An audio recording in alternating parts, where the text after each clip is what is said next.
Manila Doctors Hospital and Manila Med. He is a fellow of the Philippine College of Physicians and the Philippine Society of Medical Oncology, and a member of the Philippine Society of Oncologists, the American Society of Clinical Oncology, and the European Society of Medical Oncology. Ladies and gentlemen, Dr. Kenneth Samala.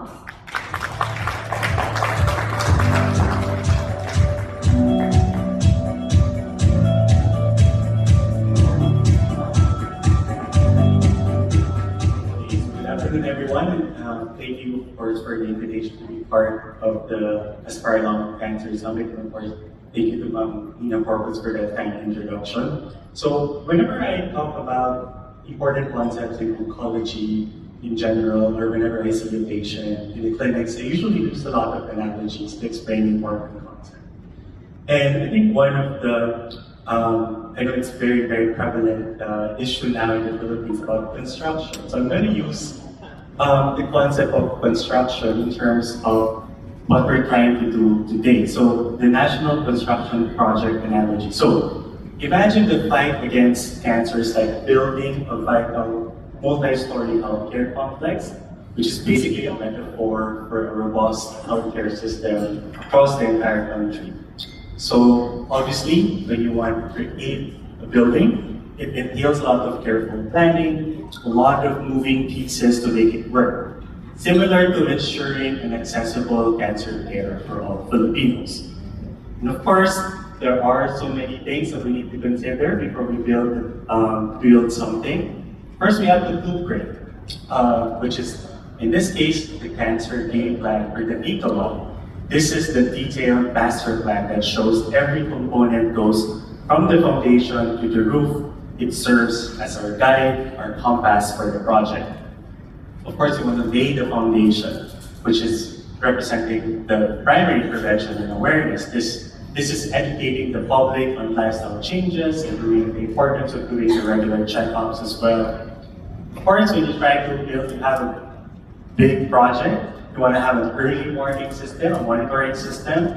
You want to have constant inspection, ensuring materials and constructions are sound. So catching a faulty beam or like a tumor early makes the repair much easier and cheaper than fixing a full collapse.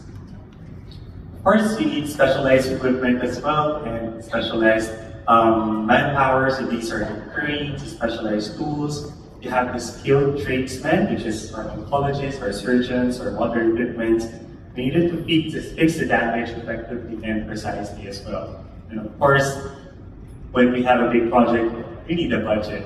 And this is representing the funding and the healthcare insurance. So we want a steady flow of materials and salaries. And without sufficient funding, the project stalls and the structure remains incomplete or worse, collapse in places.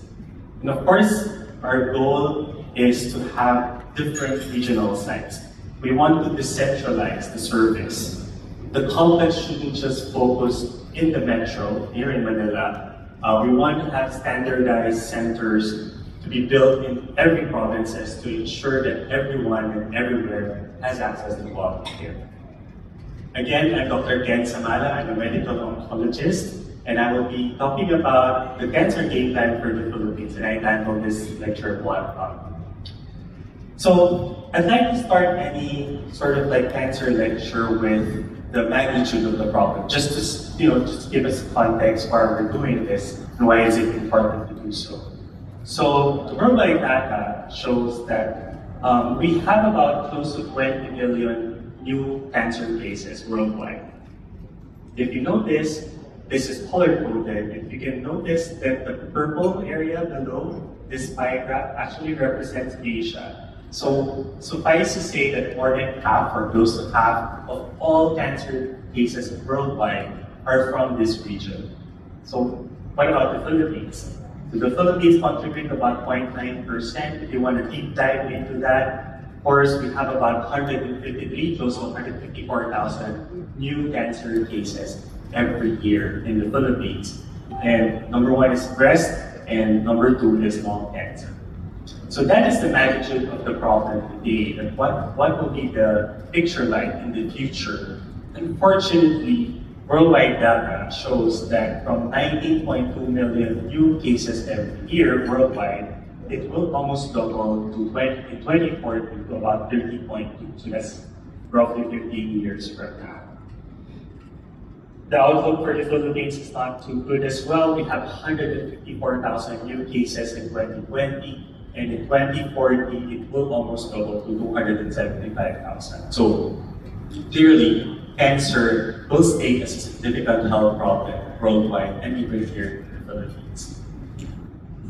So this figure summarizes the Filipino lung cancer patient journey from initial presentation, the diagnosis, the treatment, evaluation, monitoring, and of course, in some cases, when the cancer progressed, palliative and end-of-life care.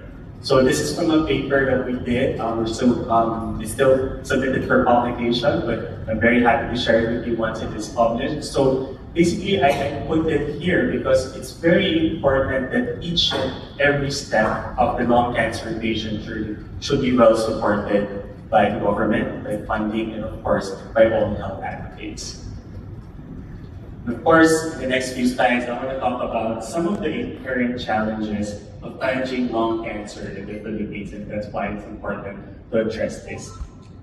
So, what I think in treating a lung cancer, a Filipino lung cancer patient, is that it's very unique. And in the Philippines, we have, I would say, a double burden of disease because of lung cancer. Number one, majority are already diagnosed late, which has a huge impact on survival. So about close to 60%, more than half of our patients with lung cancer will be diagnosed in the late stage setting. And this is very, very important because the 5-year survival rate drops significantly to 2.9%. It's basically saying out of 100 patients, lung cancer patients after 5 years, only about 2 to 3 will be alive by then. The other burden for the Philippines is that we have a very high TB burden. Currently, we have about 1 million Filipinos with active TB cases. About nearly 70 Filipinos die of TB every day. And in a while, I will talk about why is this a very significant challenge for treating lung cancer here in the Philippines. So this is on the paper back in 2016, and it described that the misdiagnosis of cancer as tuberculosis in low to middle income countries like the Philippines is basically just a tip of the iceberg. It's very, very challenging. Low to middle income countries, we have high TB burdens, just like in the Philippines. TB complicates diagnosis of cancers, including lung specifically, because they share the same symptoms. Underdiagnosis and misdiagnosis of cancer reported to be as high as 40%. And it's not uncommon that we encounter patients with lung cancer, and when we take their history, some of them are actually diagnosed or treated as TB initially. And high TB prevalence in low to middle income countries justify the use of empirical anti-TB treatment because it's very prevalent and that's why most patients are actually started. So what's very important here is that we have awareness campaign, education, and training. And again, just to highlight, the cancer game plan should also include these important pieces. So probably what we can do, vigilant monitoring, so if the patient does not respond to the treatment in maximum 4 weeks, then it should be revisited.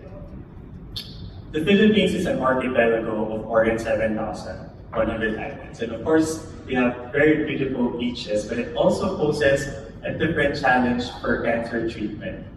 This figure summarizes the different healthcare professionals caring for cancer patients in the Philippines. So this is from a study back in 2022. We have the medical oncologists, the radiation oncologists, the surgeons, and of course our hospice and palliative specialists. So look at these maps as these are like heat maps. So the darker the color of the area, meaning we have more of these medical oncologists, radiation oncologists, and the like. One thing you probably would notice here, just really eyeballing alone, majority are concentrated in the metro. And of course, that would contribute to equity in terms of healthcare access. If you're curious, as of 2022, there are approximately 348 FOs, 99 radiation oncologists, 164 surgical oncologists, and only 35 hospice and palliative care specialists. And that is in a population of 110 million. So definitely there is a disparity. I asked our secretary at PSMO secretary this afternoon that the updated number is about 400 for the medical oncologists in the Philippines. Another challenge in terms of manpower, also the cancer treatment facilities. So this is similar to the previous figure. This is like sort of a heat map. This one represents the radiotherapy facilities, or RT centers. The other one are your PET scan, your scans, which is another very important diagnostics for cancer treatment. Again, if you notice here, majority of them are focused or concentrated in the metro, highlighting the need to decentralize the service. So, what are the current solutions? So we've seen the current situation of cancer worldwide in the Philippines.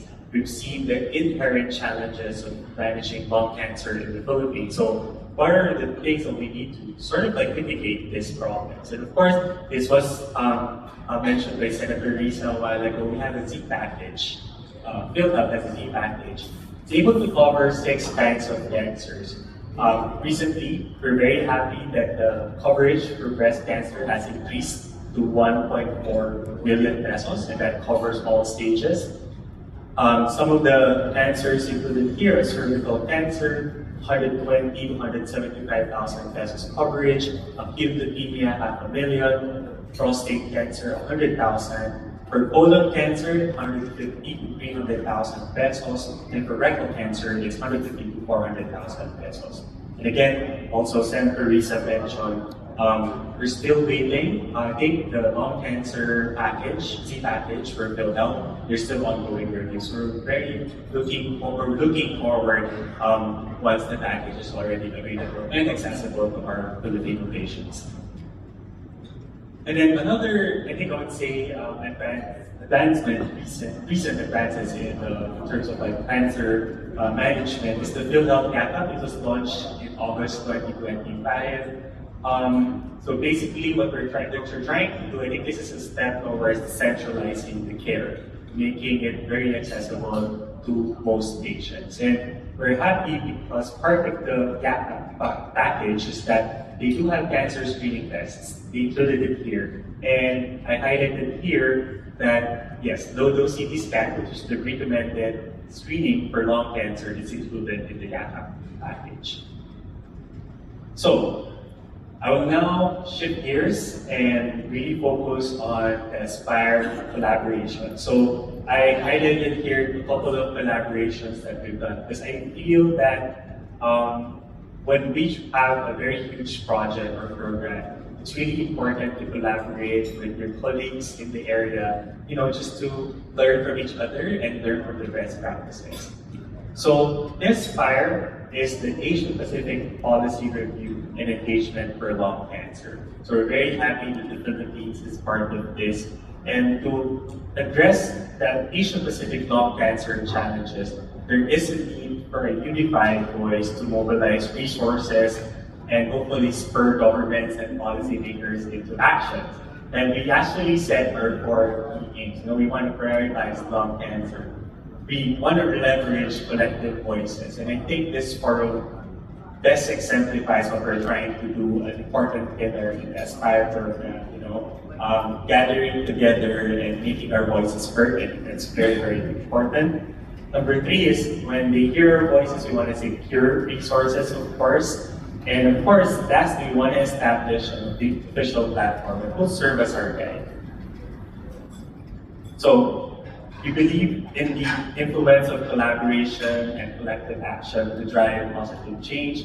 Of course, when we do this, we want to have political action and funding, and we want to increase the patient access and care as well. And we'll be able to do this, of course, through meaningful collaborations. So why is there a need to have a localized consensus statement? So the thing